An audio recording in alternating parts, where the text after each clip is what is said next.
No tenía el carisma dictatorial de Adolf Hitler, ni el conocimiento médico del sádico Josef Mengele. Su rol en las masacres del nazismo fue mucho más discreto, pero igual de mortal.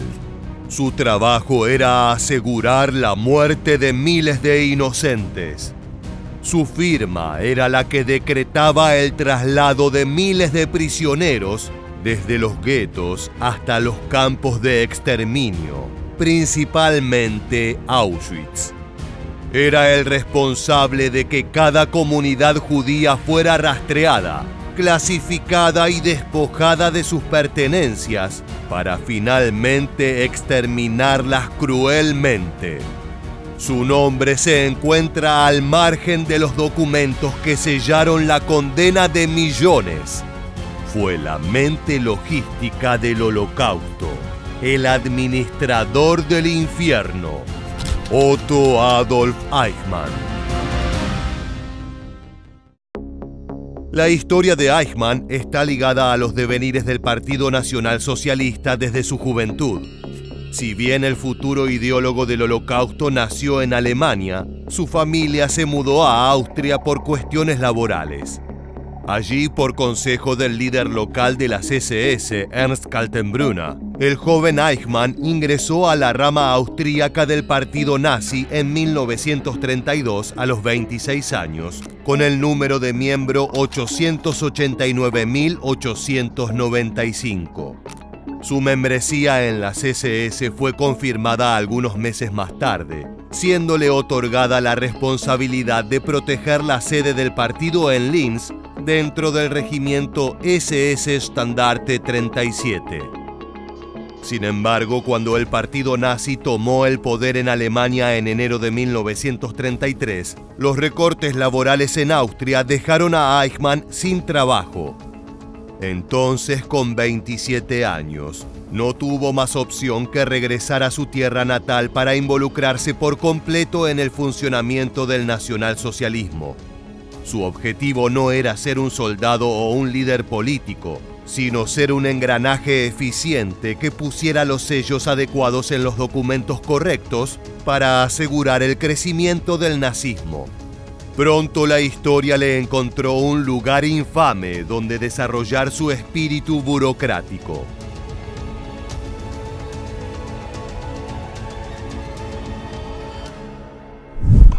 Ya en Alemania, Eichmann se transformó en un elemento muy útil para el nacionalsocialismo. Era un miembro confiable, efectivo, capaz de todo con tal de cumplir las órdenes recibidas de parte de sus superiores. No tenía moral ni escrúpulos en su accionar. Eichmann entendía el mundo como una serie de relaciones de poder que debían ser respetadas. La creciente violencia política y la persecución étnica profesada por el frente de Adolf Hitler no le significaban un problema. La reivindicación de Alemania y esa presunta raza superior le daban un propósito para continuar trabajando. Y fue ese espíritu el que lo hizo escalar en la jerarquía nazi. En 1938, tras su nombramiento al frente de la Oficina Central de Seguridad del Reich, la cual estaba encargada de todos los asuntos judíos, Eichmann comenzó a diseñar el plan macabro por el cual sería conocido años después. Es que en esa posición tuvo un acceso privilegiado al funcionamiento del segregacionismo nacionalsocialista y la forma en que las autoridades alemanas buscaban purgar la nación de las comunidades que consideraban indeseables. Como buen burócrata, Eichmann aprovechó cada manual, cada registro y cada documento sobre el sistema ferroviario alemán para diseñar el engranaje perfecto. Era necesario transportar miles de personas desde los guetos en las urbes hasta los centros de exterminio, que por lo general se encontraban en las afueras. Además, esto debía suceder en simultáneo a la expansión territorial masiva que tenía en mente Alemania. Ya en 1939, con el avance sobre Polonia y la incorporación de cientos de miles de prisioneros al sistema, el plan que Eichmann había esbozado debía comenzar a materializarse.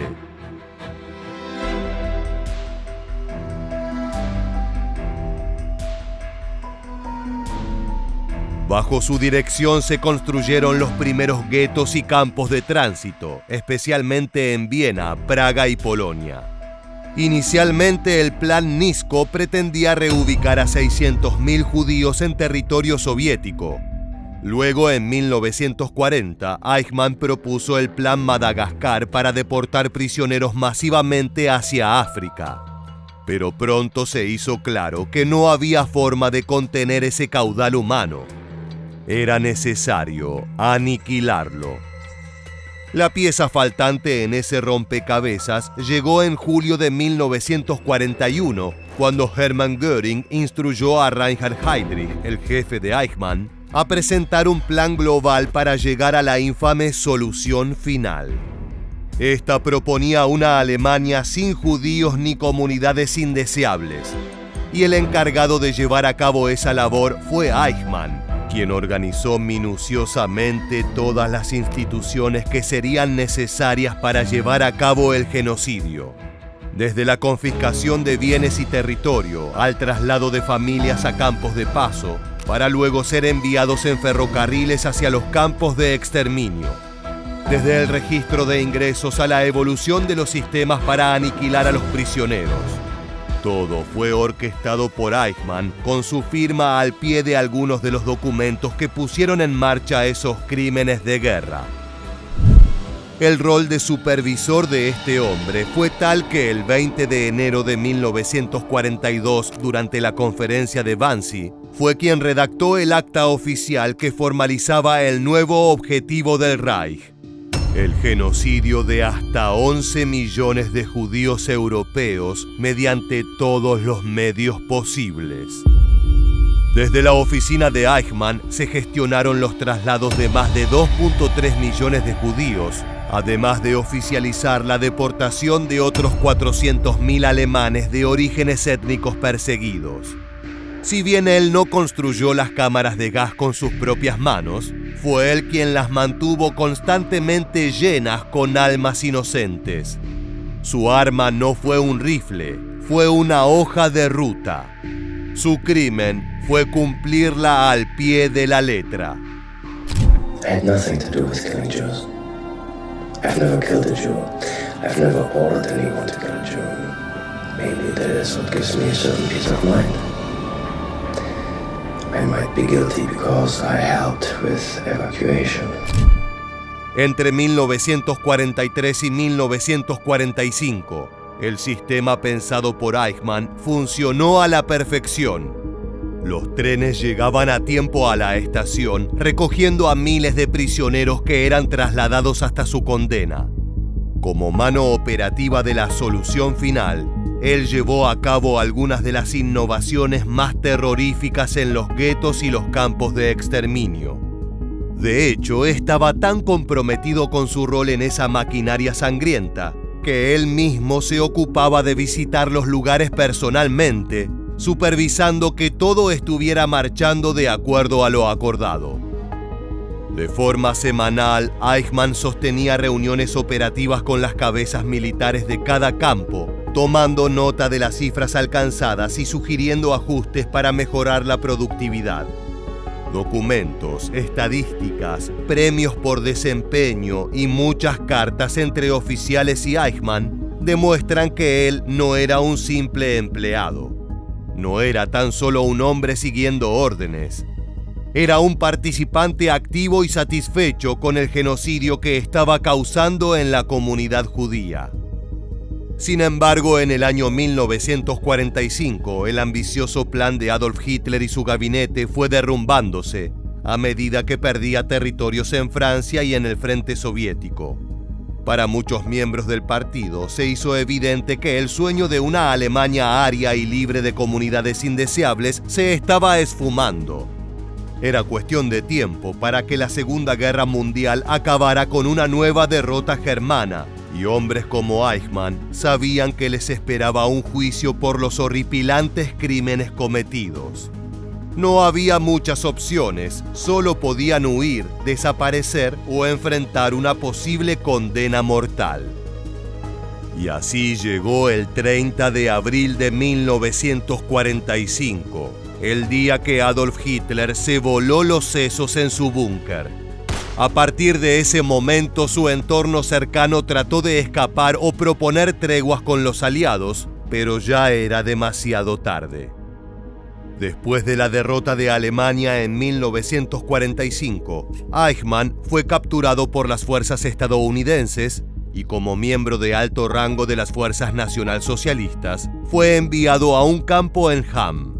Sin embargo, el proceso inicial de detención fue demasiado caótico, por lo que un atento oficinista como Eichmann encontró la situación ideal para escapar entre las rendijas del sistema.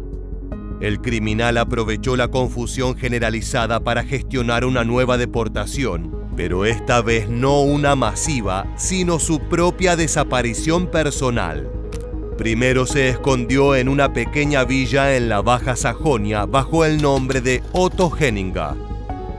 Sus años siguientes estuvieron envueltos de mucho miedo y paranoia. Eichmann sabía que las autoridades estaban detrás de él, y cada testimonio durante los juicios de Nuremberg apuntaban a que faltaban piezas fundamentales del Holocausto.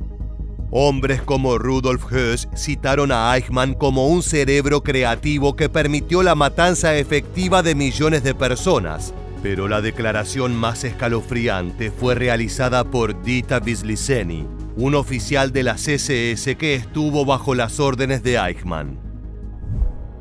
Al sentir el peso de la justicia internacional detrás de sus pasos, el ideólogo del Holocausto decidió que tenía que huir de Europa si quería seguir vivo.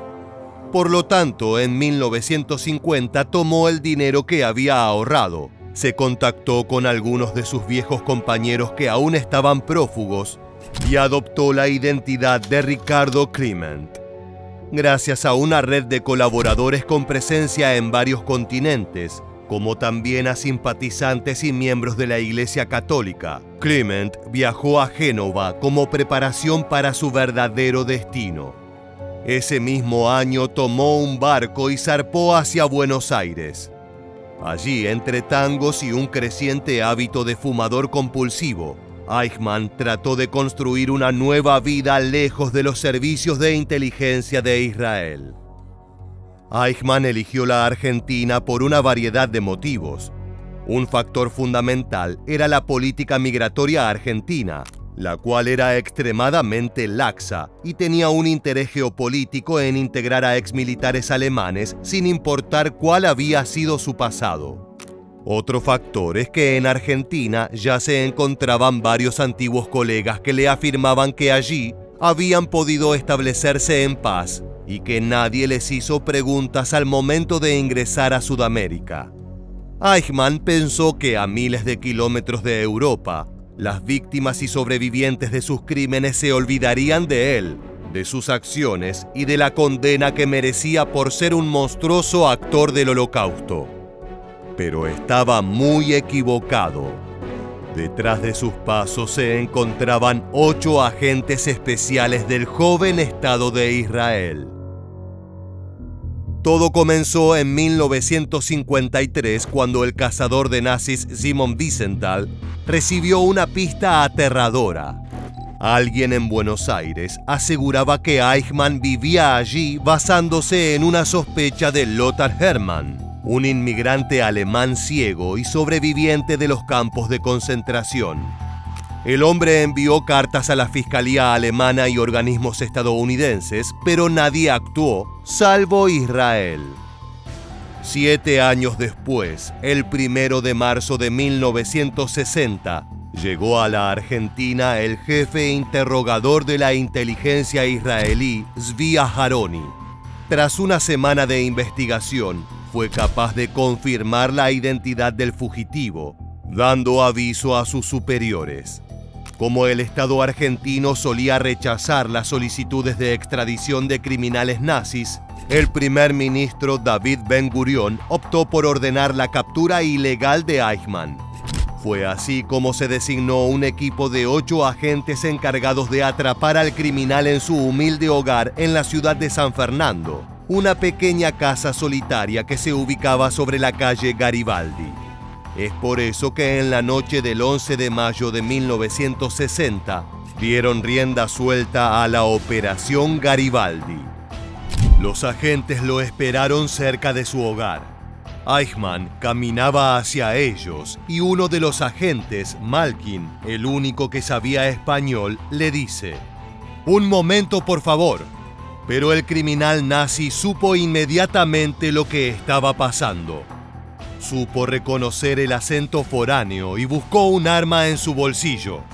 Pero Malkin saltó encima de él y lo tomó por el cuello y el brazo, tratando de mantener su mano lejos del arma. Los gritos de Eichmann cayeron en oídos sordos. Él había elegido una casa alejada, casi sin vecinos, y es por eso que sus lamentos en alemán no recibieron respuesta. Malkin forcejeó con Eichmann y lucharon hasta caer en una zanja.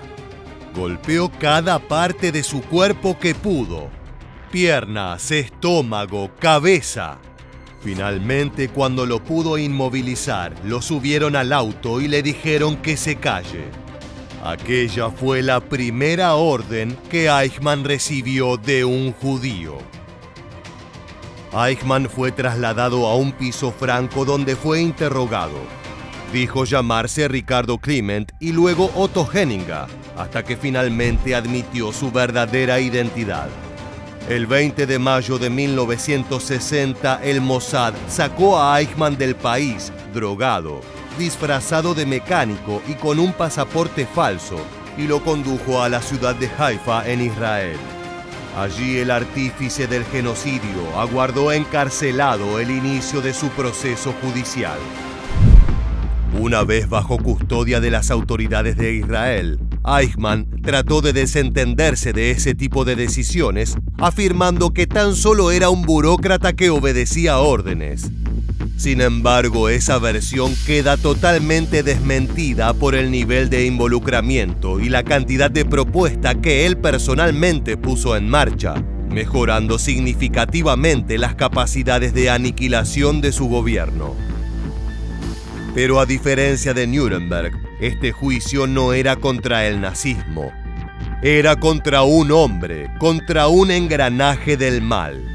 El 15 de diciembre de 1961, luego de un extenso proceso en el que se debatió el grado de responsabilidad de Eichmann y su potencial rol como un simple operario que obedecía órdenes, el jurado estaba listo para dictar su sentencia. Now, in a 300-page judgment, Eichmann is found guilty of crimes against the Jewish people, crimes against humanity, and war crimes. The verdict made Eichmann liable to become the first man to be executed under a civil court verdict in the state of Israel. Sentencing comes 4 days later. Eichmann to die on the gallows. La sentencia se cumplió la madrugada del 1 de junio de 1962 en la prisión de Ramla. Eichmann falleció reivindicando a su país, su causa y su legado, sin pedir perdón, sin remordimientos. Solo pronunció unas palabras: «Pronto nos volveremos a encontrar. Así es la vida». Sus restos no fueron enterrados. Israel quiso asegurarse de que Eichmann no tuviera tumba, lugar de culto ni símbolo. Su cuerpo fue incinerado y sus cenizas arrojadas al mar fuera de las aguas territoriales israelíes. Ni una molécula debía quedar en tierra sagrada. Su historia no terminó en un campo de exterminio ni en la clandestinidad porteña. Terminó en una sala de juicio iluminada por la verdad y en una horca silenciosa que habló por millones de muertos. Su captura fue una advertencia, su juicio una lección y su ejecución una catarsis para un mundo que necesitaba justicia. De esta manera llegamos al final de un episodio tenebroso. Si quieres seguir descubriendo los eventos más trágicos e interesantes del pasado, te invitamos a suscribirte a nuestro canal. Sin más, nos despedimos hasta la próxima entrega de Historia Militar. Gracias por acompañarnos.